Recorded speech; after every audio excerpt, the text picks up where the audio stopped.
बड़े चला तो हर कौन गुस्सा दह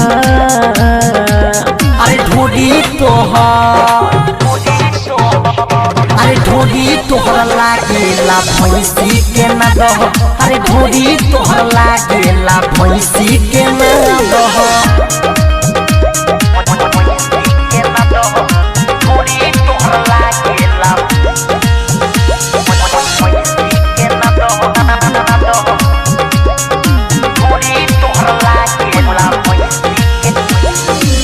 नीचे हिलावेलू तो हिलेला ऊपर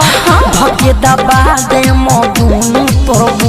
अरे तो हर का छाती फटता वैसन सीधी बात हो नीचे हिलावेलू तो हिलेला ऊपर धके दबा दे मधुनु प्रभु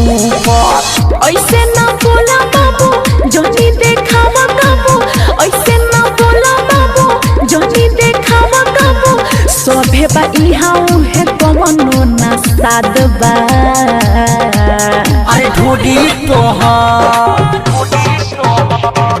ढोडी तोहर लागेला भैंसी के न दह अरे ढोडी तोहर लागेला भैंसी के न दह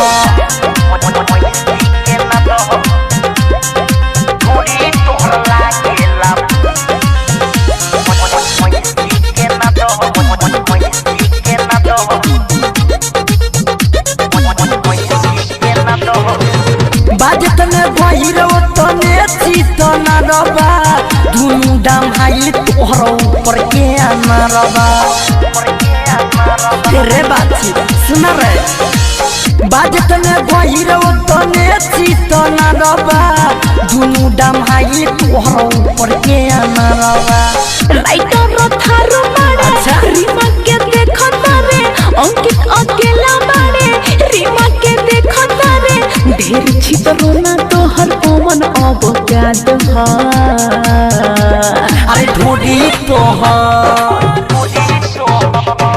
ढोडी तोहर लागेला भैंसी के न दह अरे ढोडी तोहर लागेला भैंसी के न दह।